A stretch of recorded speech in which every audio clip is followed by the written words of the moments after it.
En Washington, D.C., un vuelo regular con destino a Florida efectuaba su despegue en medio de una fuerte tormenta de nieve.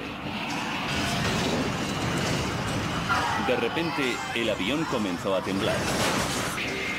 24 segundos después chocó contra un puente por el que discurría una concurrida carretera y se precipitó sobre el río helado que había debajo. Murieron 78 personas y de inmediato comenzaron las desesperadas tareas de rescate. ¿Cómo se explica que un vuelo normal y corriente terminara convirtiéndose en uno de los desastres más terribles de la historia de la aviación? Tras la catástrofe se reunió un equipo de expertos para descubrir exactamente por qué se estrelló el vuelo 90 de Air Florida. Todos los desastres tienen sus causas, son una sucesión de eventos críticos. Y para comprenderlos hay que descubrir las pistas clave y averiguar lo que sucedió durante esos segundos catastróficos. Segundos catastróficos.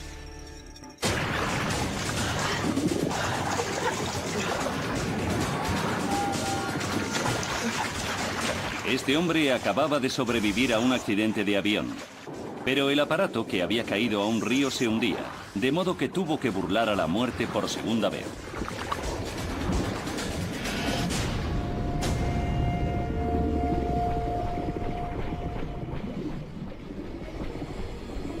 Accidente aéreo en Potomac, Estados Unidos. Washington, Distrito Federal. 13 de enero de 1982. 12:30.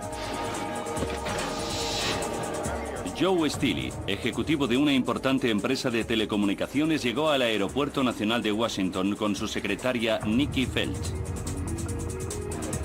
Joe y Nikki tenían que viajar a Tampa, Florida, por motivos laborales, y estaba previsto que su vuelo, el 90 de Air Florida, saliera a las 2:15 de la tarde. Joe, antiguo piloto de la Marina, se pasaba la vida en los aviones, pues su trabajo le obligaba a viajar por todo el mundo con regularidad. Creo que en aquella época volaba en 737 una o dos veces por semana. Para mí, lo que hice aquel día se había convertido ya en algo habitual. Las condiciones climáticas, sin embargo, no eran tan habituales. Washington, D.C. sufría uno de los peores inviernos de las últimas décadas,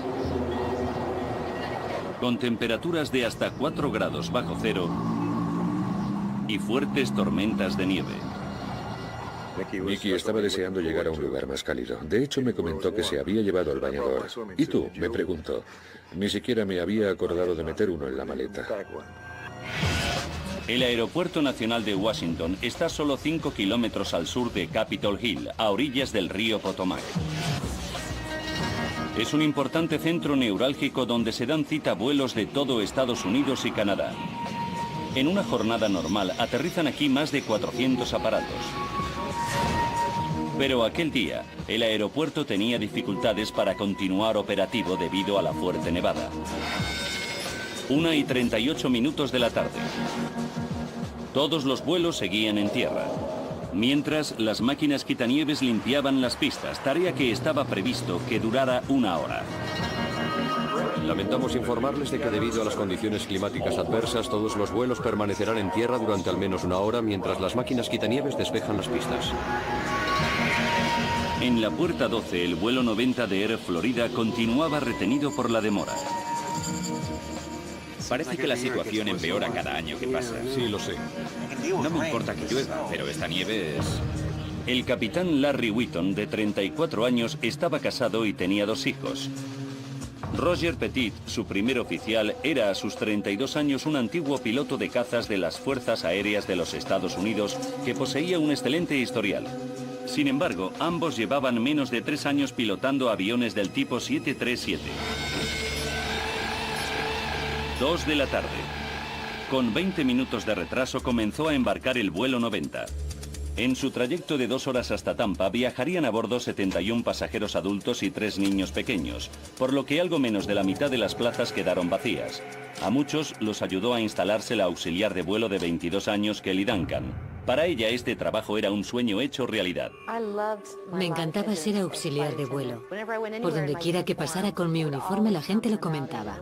Estaba muy orgullosa de mi trabajo y disfrutaba mucho haciéndolo.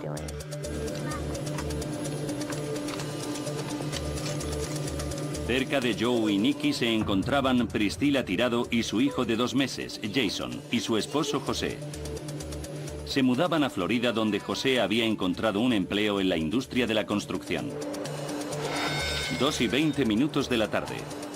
El capitán Wheaton esperaba que el aeropuerto pronto volviera a funcionar y ordenó que procedieran a retirar el hielo del 737. Ya podéis empezar, muchachos. La tarea de quitar la nieve y el hielo de los aviones antes del despegue es un procedimiento rutinario. Pero una sucesión de retrasos adicionales mantuvo el vuelo 90 en la puerta 12 otra hora. Despejar las pistas requirió más tiempo del previsto y además había muchos vuelos retrasados. Los pasajeros que ya se encontraban a bordo solo podían esperar. Mientras, la tormenta de nieve arreciaba. Veía la nieve acumularse sobre el avión y a su alrededor. No dejó de nevar ni un segundo en todo el tiempo que estuvimos allí.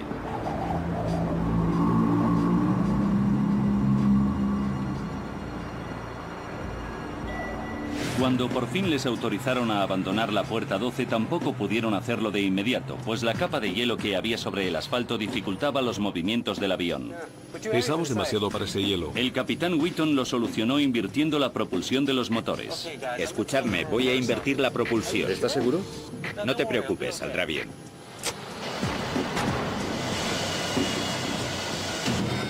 3:35 de la tarde. Por fin el vuelo 90 comenzó a rodar por la pista de despegue, 1:20 después de lo previsto.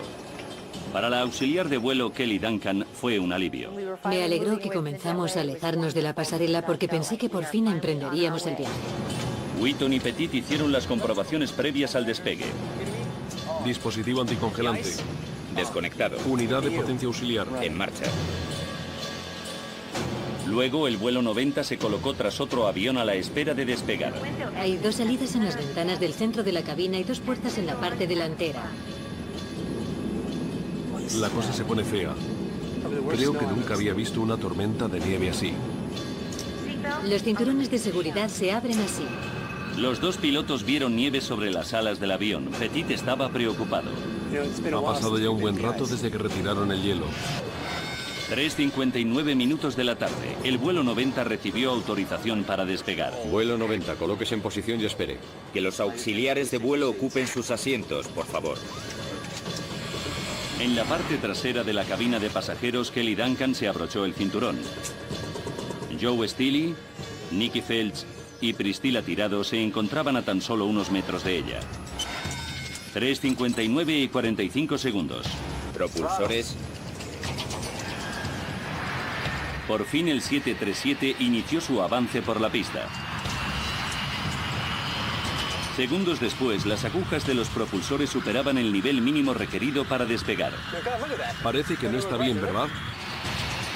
Petit reaccionó soltando un poco los propulsores, pero tardaban más de lo normal en alcanzar la velocidad de despegue de 144 nudos.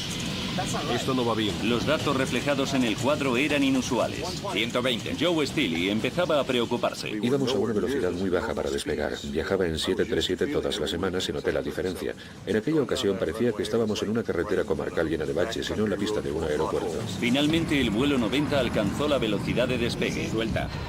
Y comenzó a elevarse. 2. De repente, el morro se levantó bruscamente y el aparato empezó a temblar. En la cabina de mando, las alarmas avisaron a los pilotos de que el vuelo 90 estaba a punto de entrar en pérdida. Solo disponían de unos segundos para reaccionar o el aparato de 46 toneladas y sus 79 pasajeros caerían en picado desde el cielo. La excesiva elevación del morro del 737 estaba generando tal resistencia al avance que el avión perdía velocidad a marchas forzadas. Suelta. Solo necesitamos 500. Si el vuelo 90 se frenaba demasiado, entraría en pérdida y caería a tierra. El capitán Wheaton ordenó a su copiloto que bajara el morro moviendo hacia adelante la palanca de mando. Adelante, adelante. Pero este no podía inclinarlo demasiado, pues el aparato comenzaría a descender. Vamos, apenas se eleva. Las sacudidas se intensificaban, por lo que Joe Steele comenzó a temerse lo peor. Recuerdo con total claridad que pensé, ¿cómo demonios salgo yo ahora de este avión? Pero sabía que ya era demasiado tarde, así que me creí perdido. 12 segundos después del despegue, el vuelo 90 había recorrido 1 kilómetro. 500 metros más allá, la intensa nevada había provocado un enorme atasco en el puente de la calle 14 que cruza el río Potomac. El camión del obrero de la construcción, Marion Grant Jr., quien se dirigía al norte de la ciudad, apenas había avanzado en un cuarto de hora. Aquello no se movía. Estábamos 3 minutos parados, avanzábamos 1,5 metros o 2 y luego volvíamos a detenernos. 4 de la tarde y 53 segundos. Tras alcanzar una altitud de tan solo 107 metros, de repente el vuelo 90 dejó de elevarse y comenzó a caer. El capitán Wheaton situó los propulsores en la posición de máxima potencia, pero ya era demasiado tarde. Quienes habían quedado atrapados en el puente de la calle 14 de camino a sus trabajos oyeron el chirrido de los motores del avión. Nos caemos, Larry, esto se cae, Larry. Lo sé.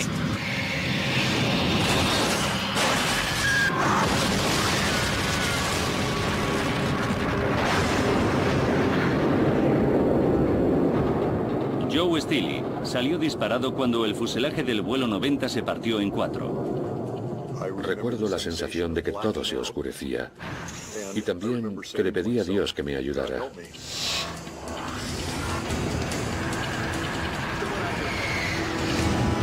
Un ala del avión golpeó el camión de Marion y lo vapuleó como si fuera de juguete. Por suerte, él logró salir con vida de allí. La masacre que ocasionó en el puente fue horrible. Vi a un tipo que había muerto aplastado. Otro estaba decapitado. Cosas así.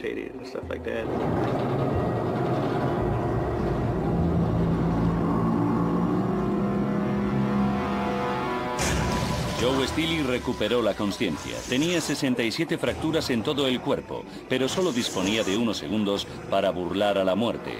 Una vez más.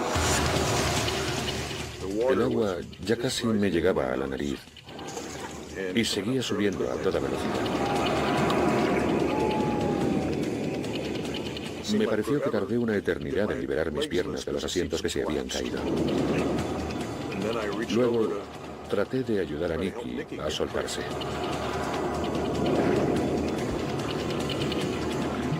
Cuando llegué al final del avión, supe que saldría de allí, porque de repente vi un destello de luz en el agua.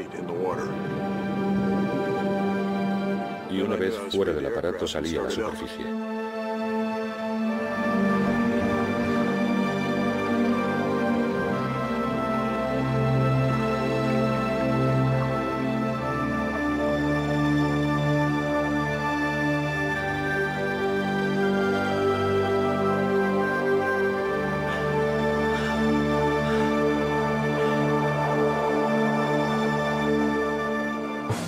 Los testigos de la catástrofe, estupefactos, se agolpaban en el puente. Una cámara de informativos tomó estas imágenes tan solo unos minutos después. Todo el 737, excepto la sección de cola, había desaparecido. Joe y Nicky consiguieron llegar hasta esta isla formada por fragmentos del aparato junto con otros 4 supervivientes. Uno de ellos era Priscilla Tirado, la joven madre. El otro la auxiliar de vuelo Kelly Duncan, absolutamente desconcertada por lo sucedido. No recuerdo el momento del impacto, solo sé que estaba sentada en un asiento abatible en un acogedor avión y segundos después me encontré sumergida en agua helada. La temperatura del agua era de 1 grado. El cuerpo humano solo puede sobrevivir unos 30 minutos en esas condiciones. Al final el frío resulta incluso doloroso.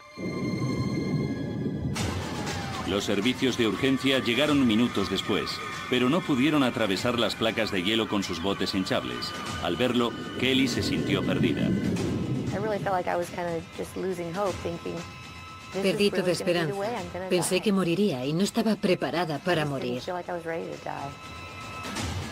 Aquellas personas habían sobrevivido a un accidente de avión. pero morirían congeladas si los equipos de rescate no llegaban hasta ellas en cuestión de minutos. 4 y 6 minutos. La unidad de helicópteros del Parque Anacostia, perteneciente a la Policía de Parques de los Estados Unidos, se encontraba a 2,5 kilómetros del lugar del siniestro. Policía Aérea del Parque. Al habla el oficial Gallic. Es la torre. Dicen que se ha estrellado un avión en el puente de la calle 14. El piloto Don Asher, un veterano de Vietnam curtido en combate, salió hacia allí sin perder un instante, acompañado por el paramédico Gene Windsor. Sabían que la visibilidad sería prácticamente nula y además el Eagle One, su helicóptero Bell J. Ranger, no era el más indicado para llevar a cabo grandes operaciones de rescate. Hicimos aquello para lo que se nos había entrenado y lo que se esperaba de nosotros.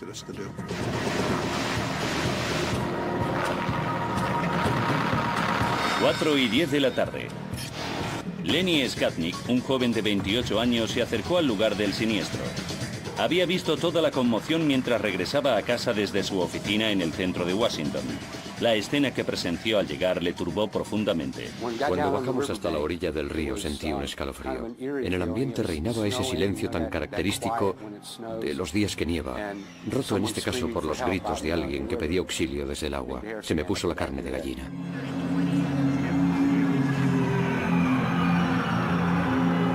El Eagle One volaba casi a ciegas. Don se vio obligado a escudriñar los terrenos aledaños para localizar las carreteras que sabía conducían al puente de la calle 14. Apenas veíamos nada a través del cristal de la cabina. Gene Windsor unió varios cabos para hacer con ellos improvisadas cuerdas de salvamento. 4 y 22 minutos de la tarde. Los 6 supervivientes llevaban ya 21 minutos en las gélidas aguas. Tenían las extremidades entumecidas y apenas podían mover las manos. Empezaban a perder la esperanza cuando escucharon al Eagle One aproximarse. De repente, oí el ruido de un helicóptero. Y poco después lo vi. Nadie puede siquiera imaginar el alivio que sentí.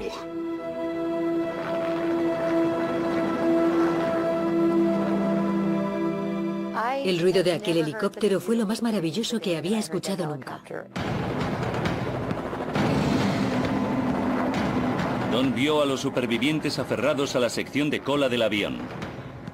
En cuanto les vimos, comprendimos que cada segundo era vital y podía significar la diferencia entre la vida y la muerte. Teníamos que sacarles de aquel río. El primer superviviente al que rescató el Eagle One fue Bert Hamilton, de 41 años. Luego Gene lanzó una de sus improvisadas cuerdas de salvamento a la auxiliar de vuelo Kelly Duncan. Solo recuerdo que al mirar al cielo vi una cuerda colgando y me la enrollé alrededor del cuerpo para que me subieran.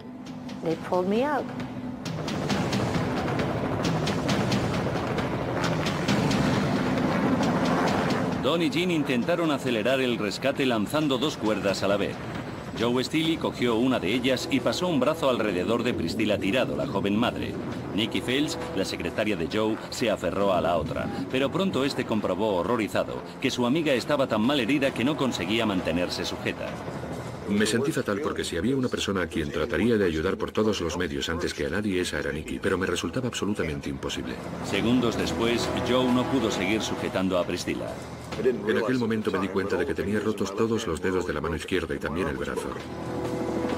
El Eagle One puso a Joe a salvo. El equipo sabía que Nikki se mantendría a flote porque llevaba puesto el chaleco salvavidas, de modo que Priscilla se convirtió en su prioridad inmediata. Después de 30 minutos en las gélidas aguas, sus posibilidades de sobrevivir se agotaban. Desde la orilla, Lenny Skatnick contemplaba la escena con horror. Estaba tan cerca que podía ver la expresión de su cara y de sus ojos. Era terrible. Parecía que iba a sufrir un shock. Priscilla era incapaz de aferrarse al salvavidas. Herida, exhausta y cegada temporalmente por el combustible del avión, comenzó a ahogarse. Lenny comprendió que no podía seguir observando. Era demasiado, no podía soportarlo. Realmente pensé que moriría si no la sacaba de allí.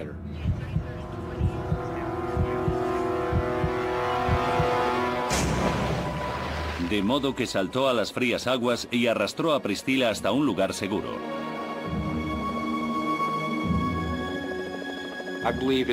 Creo que es un instinto humano. No lo sopesé ni lo medité, simplemente lo hice.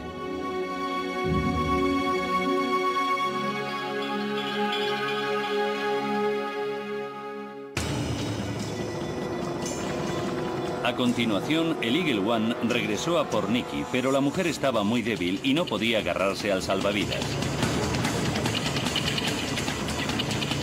Para superar ese escollo, el equipo tomó una audaz determinación.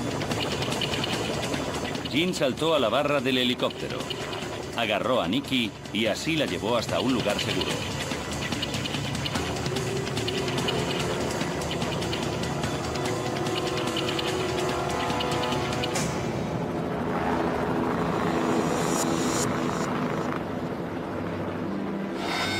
Cuatro y 35 minutos de la tarde. El rescate había finalizado. La sexta persona que se aferraba a los restos del aparato cuya mano se ve en esta imagen había desaparecido. Más tarde lo identificaron como Arlan Williams, un examinador bancario de 46 años. 74 personas, entre pasajeros y tripulantes del 737, perdieron la vida, incluidos el esposo y el bebé de Priscilla tirado. En el puente fallecieron otras 4 personas, lo que elevó la cifra de víctimas mortales a 78. Solo 5 de ellas sobrevivieron a la tragedia y por poco. Tenía el cráneo fracturado y también la nariz, los pómulos, la mandíbula, todos los dedos, el pulgar de la mano izquierda, la pierna derecha y los pies, y la pierna izquierda estaba destrozada. Por lo demás, me sentía bien. También sufrí hipotermia. La catástrofe se comentó en todos los noticiarios del mundo. Algunas de las víctimas perecieron a consecuencia del impacto, pero la mayoría se ahogó en las gélidas aguas del río Potomac. Y una pregunta se repetía en la mente de todos. ¿Cómo se explicaba que un vuelo rutinario hubiera acabado como uno de los desastres aéreos más terribles de los Estados Unidos? Realizando una investigación exhaustiva de los hechos, fue posible descubrir la sucesión de acontecimientos que propiciaron la caída del vuelo 90 de Air Florida.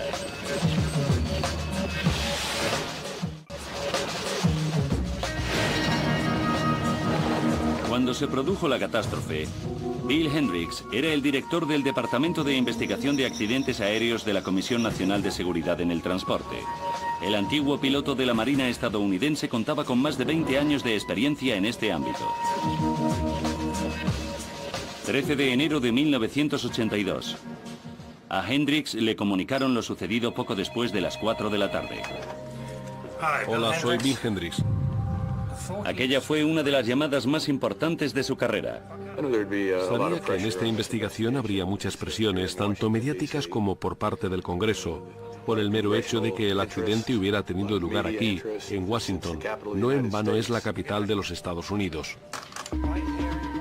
Hendricks se puso en contacto inmediatamente con su mano derecha, Rudy Kapustin, quien se encargaría del día a día de la investigación, y sin perder un minuto llamaron al Go Team, un equipo de expertos de la Comisión Nacional de Seguridad en el Transporte al que se puede recurrir en cualquier momento para trabajar en una catástrofe aérea importante. Esa misma tarde los investigadores llegaron al puente de la calle 14. Al ver los coches aplastados, comprendieron que el avión se había desplomado justo sobre ellos. El aparato impactó con esos 4 o 5 vehículos y los aplastó como si fueran de mantequilla antes de caer al agua. Era lo único que sabían con certeza, por lo tanto tendrían que averiguar cuál había sido la causa del desastre. Existían muchas posibilidades, desde fallos mecánicos de consecuencias catastróficas hasta un error del piloto o incluso un acto de sabotaje. Sin embargo, a priori, todas las sospechas recayeron sobre la tormenta de nieve. Intuía de que de algún modo la meteorología había influido en todo aquello. Pero Hendricks era consciente de que tenía que haber algo más. Decenas de aviones despegaron del mismo aeropuerto aquel día sin incidentes. Lo que le sucedió al vuelo 90 debió ser algo único. Hendricks tenía ante sí un misterio de complicada resolución.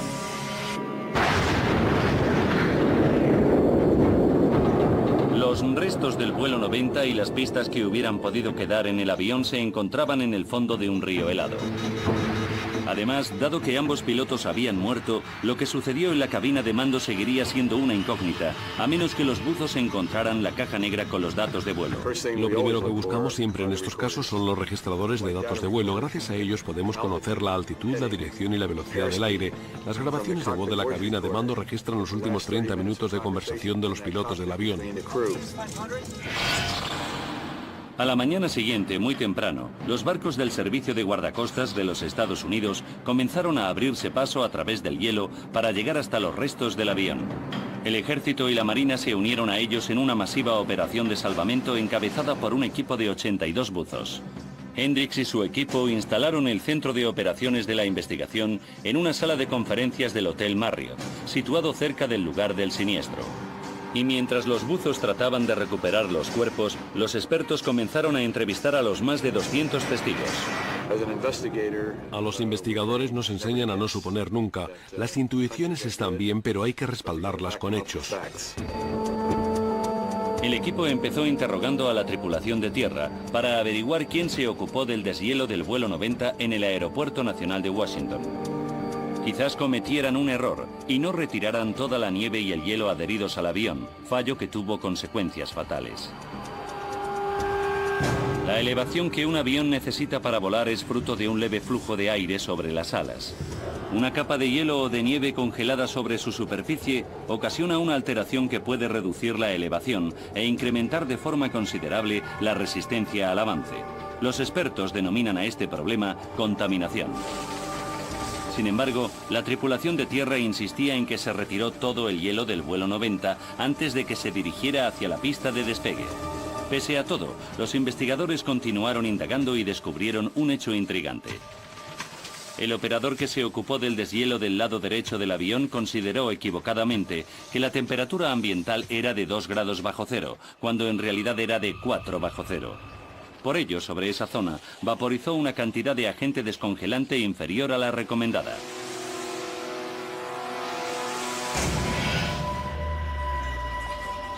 Los investigadores comprendieron que estaban a punto de realizar un importante descubrimiento y decidieron estudiar con más detalle el proceso de deshielo. Estudiamos todo el proceso de deshielo que se llevó a cabo en aquel vuelo, así como la mezcla de fluidos descongelantes y el modo en que se administró. Analizaron la solución que se empleó para el deshielo del vuelo 90 y descubrieron algo aún más preocupante. La cantidad de glicol, el agente anticongelante, era la mitad de la necesaria, por lo que el efecto de la sustancia fue menor de lo que indicaba el panel de control del operador. ¿Cómo pudo suceder algo así? El equipo examinó todos los componentes del vehículo de deshielo utilizado en el vuelo 90 y encontró la respuesta que buscaba. En el conducto de salida del glicol habían sustituido una válvula calibrada específicamente para la tarea por otra sin modificar, lo que redujo el flujo de glicol que llegaba a la tobera, y por lo tanto, el lado derecho del 737 no fue el único que recibió una dosis insuficiente de fluido anticongelante. A todo el avión le pasó lo mismo. En aquel avión no se realizó una operación de deshielo demasiado concienzuda, más bien fue mediocre en el mejor de los casos. Se cometieron muchos errores. Pero los investigadores sabían que eso no era en absoluto una prueba concluyente de que en el avión hubiera hielo y nieve cuando despegó. La tripulación de tierra usó la misma unidad de deshielo en otros aparatos sin que se produjeran incidentes, lo que significa que, pese a ser más suave de lo normal, quizás la solución anticongelante funcionara adecuadamente. Hendricks necesitaría pruebas más sólidas para sustentar su corazonada, y lo que su equipo descubrió después les sorprendió. Escuchadme, voy a invertir la propulsión. El capitán Wheaton recurrió a la propulsión invertida para alejarse de la puerta 12. Normalmente los inversores de propulsión se emplean como sistemas de frenado durante el aterrizaje del avión. ¿Estás seguro? Nunca deberían usarse antes del despegue cuando la temperatura exterior es muy baja por una sencilla razón. Invierten el flujo de aire caliente que sale de la parte trasera de los motores y lo canalizan hacia el morro del avión, lo que puede proyectar una nube de escarcha hacia las alas y las aberturas de los motores. Cuando las temperaturas no superan los 0 grados, esa escarcha puede volver a congelarse en unos minutos. La utilización de la propulsión inversa era una prueba más de que la nieve o el hielo pudieron ser los causantes del desastre. El piloto no estuvo muy acertado. No fue buena idea. Luego, Hendricks halló otra pista. Un miembro de su equipo consiguió una fotografía extraordinaria. Se trataba de una instantánea del vuelo 90 tomada por un pasajero de otro avión aproximadamente a las 3:20 de la tarde, tan solo 10 minutos después de que terminara el proceso de deshielo. La imagen no es muy nítida, pero en ella se aprecia ya nieve reciente en el avión. La fotografía confirmaba que el 737 pudo contaminarse después de las tareas de deshielo, con independencia de que el trabajo se realizara bien o mal. Para cuando se cumplió el 4º día de la investigación, ya se habían recuperado la mayoría de los cuerpos y la operación de salvamento podía centrarse en los restos del aparato siniestrado. Los fragmentos se trasladaron a un hangar del Aeropuerto Nacional de Washington para examinarlos minuciosamente, pero no se obtuvo ningún dato. Y los 2 registradores de datos de vuelo de la caja negra, elementos decisivos para la investigación, seguían sin aparecer. Encontrarlos sería una tarea titánica. Los buzos disponían para lograrlo de un sistema de localización acústica, pero los restos del fuselaje estaban desperdigados por un área de frías y oscuras aguas, del tamaño de un campo de fútbol. Los periodistas querían respuestas, pero el portavoz de la Comisión Nacional de Seguridad en el Transporte, Francis McAdams, aún no podía anunciar ninguna novedad. Como yo les dije antes, no sabré nada hasta que no reunamos todas las pruebas. Los investigadores se jugaron su última carta. Los supervivientes. Los supervivientes estaban en el avión, escucharon sonidos y sintieron golpes y roces, por lo que podían proporcionarnos una gran cantidad de información. Joe Steele les contó que el vuelo 90 tembló violentamente antes de estrellarse. Sus palabras confirmaron las sospechas de los investigadores. Sabían que las sacudidas pudieron deberse a una alteración del flujo de aire sobre las alas a causa del hielo y la nieve.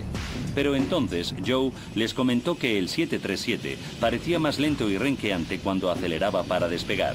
¿A qué podía deberse dicha incidencia? Otros aviones no tuvieron ese problema pese a la nieve.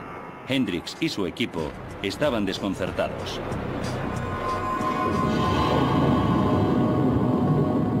Siete días después del accidente, un buzo localizó una débil señal y la siguió a través de las gélidas aguas hasta que dio con un amasijo de hierros. Con mucho cuidado, separó las retorcidas y afiladas piezas metálicas y encontró un verdadero tesoro. Con su linterna iluminó uno de los registradores de datos de vuelo y luego el otro. Todos los que participaban en la investigación habían rezado para que llegara ese momento. Tras sacar del agua los registradores, el buzo levantó uno sobre su cabeza en señal de victoria.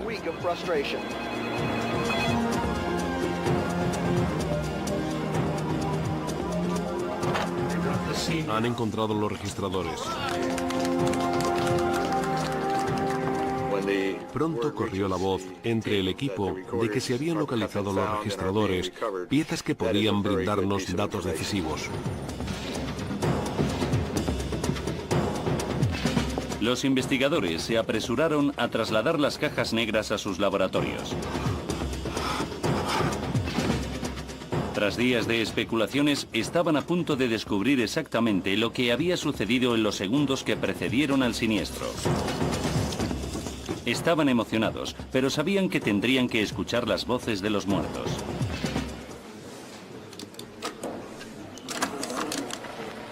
La cosa se pone fea. Creo que nunca había visto una tormenta de nieve así. Ha pasado ya un buen rato desde que retiraron el hielo. Al equipo le sorprendió mucho que los pilotos vieran nieve en sus alas y no solicitaran la ayuda de un equipo para resolver el problema. En la superficie de esta habrá unos 6 milímetros de nieve. En la mía también hay un poco. Aquello me dejó perplejo. No lo entendía, pues la normativa federal en materia de aviación no permite el despegue de un avión con nieve, hielo o simplemente escarcha adheridos a las alas. ¿Podría ser ese el motivo de que el morro del avión se elevara en exceso segundos después del despegue? Como bien saben los investigadores, el Boeing 737 tiende a inclinarse pronunciadamente hacia arriba si las alas están contaminadas con hielo o nieve. Las pruebas parecían concluyentes, pero pronto los expertos descubrieron que algo no encajaba. Los comentarios del copiloto Petit acerca de las lecturas de sus instrumentos les dejaron perplejos. ¡Santo cielo, mira eso! Parece que no está bien, ¿verdad? Para averiguar lo que le preocupaba, estudiaron el registrador de datos de vuelo y un nuevo misterio se sumó a la lista de interrogantes. Al parecer, el superviviente Joe Steely tenía razón. El 737 tardó 45 segundos en alcanzar la velocidad de despegue, 15 más de lo normal. Sería lógico que, al estar contaminado por la nieve y el hielo, el despegue se ralentizara un poco, pero no 15 segundos. El equipo comprendió que debía haber otro fallo en el 737, pero no sabían lo que era. Tal vez tuvieran que volver al punto de partida.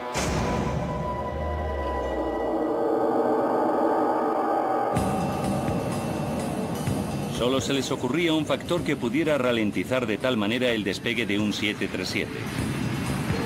Una propulsión insuficiente por parte de los motores.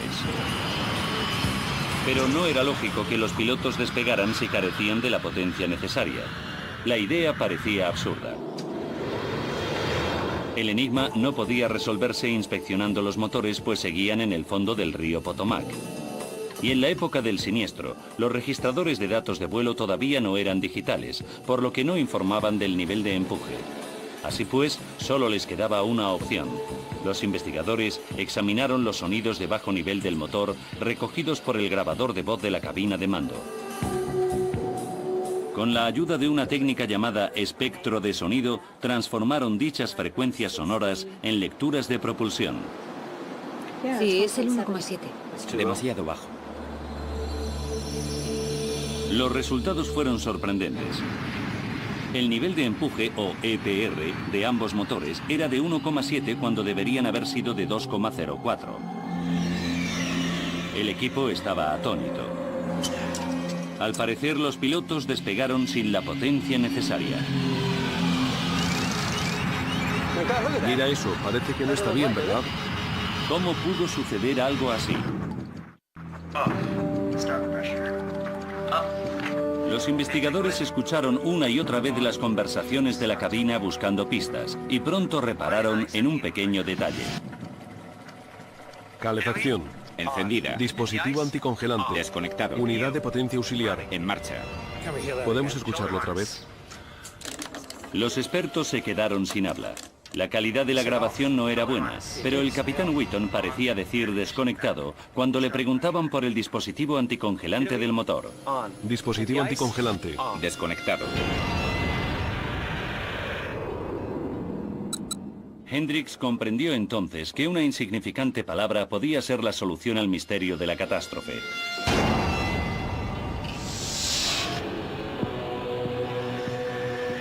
Sabía que en los motores hay dos sensores que registran los datos relativos al empuje, uno en la entrada y otro en la salida.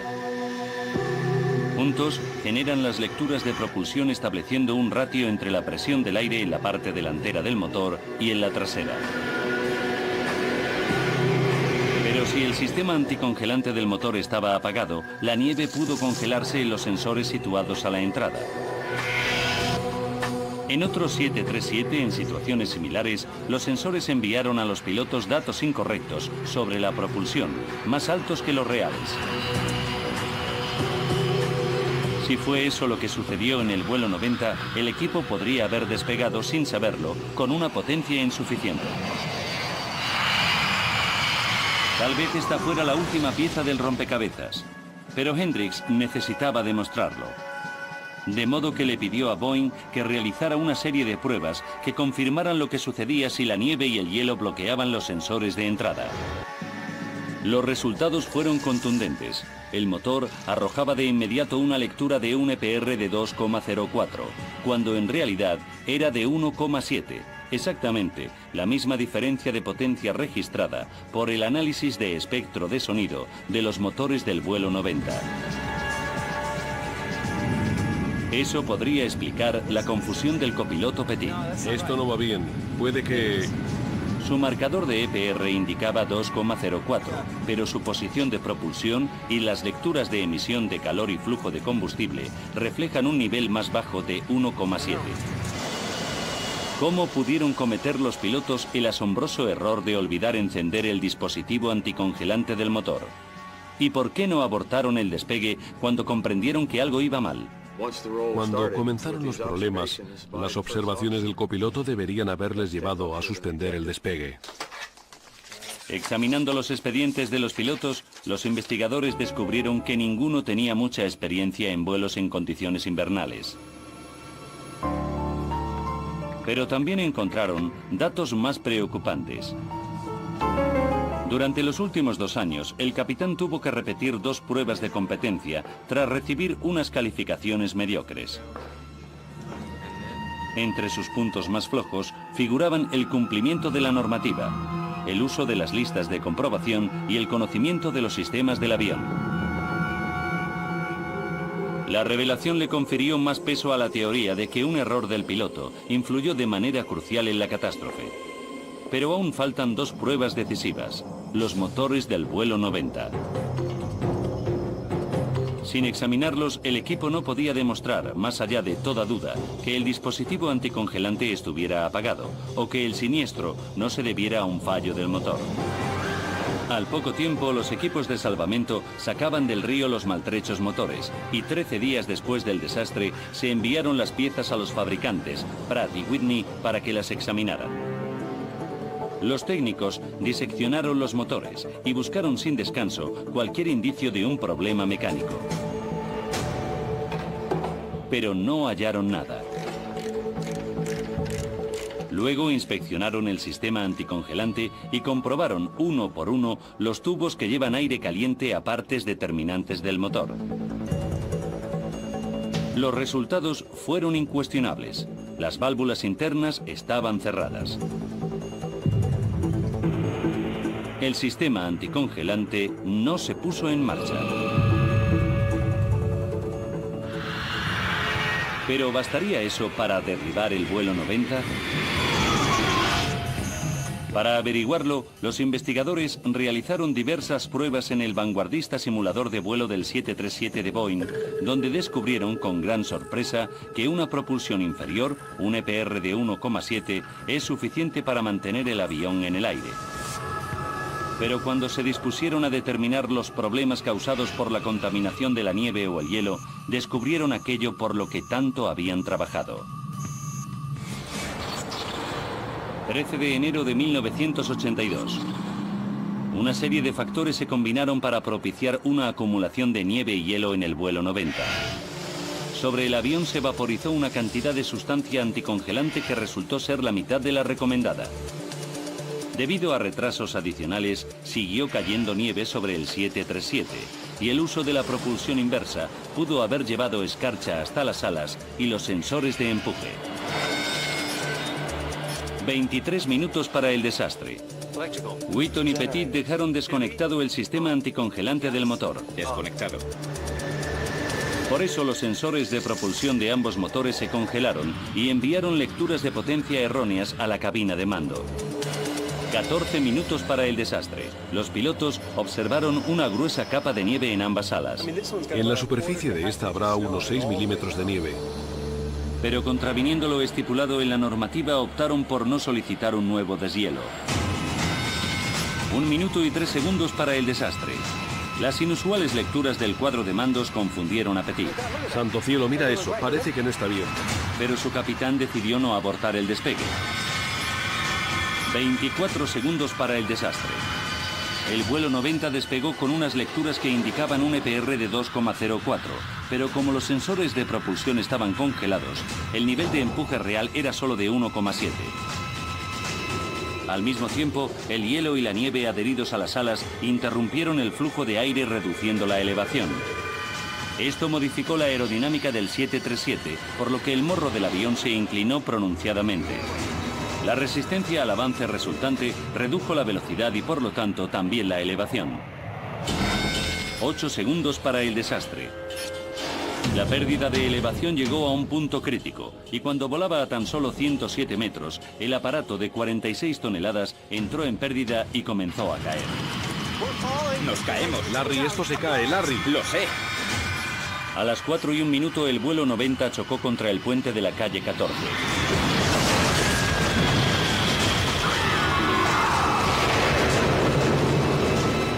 Acabando con las vidas de 78 personas, incluidas las que murieron en el puente.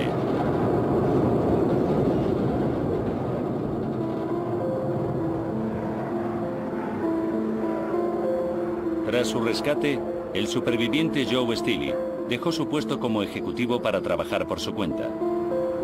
Al regresar durante unos instantes a la escena del accidente, la emoción le embarga. Creo que más que nada aprecio los 24 años que he vivido desde entonces.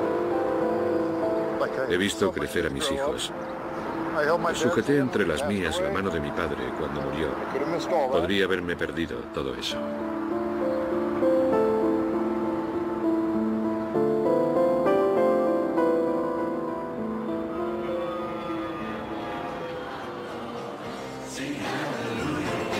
Para la auxiliar de vuelo Kelly Duncan, el desastre fue un punto de inflexión. Aquel helicóptero fue la respuesta a mis plegarias. La experiencia me cambió la vida y en lugar de alejarme de Dios, de repente empecé a correr hacia Él. Kelly dejó su trabajo como auxiliar de vuelo y ahora es profesora en una escuela baptista en Miami. Tras el desastre, se impusieron una serie de directivas para mejorar considerablemente todos los procedimientos de deshielo de las naves. Incluyeron asimismo medidas destinadas a garantizar que el hielo no pudiera bloquear los sensores de propulsión. Gracias a esos cambios, ahora para todos los aviones, volar en invierno es mucho más seguro.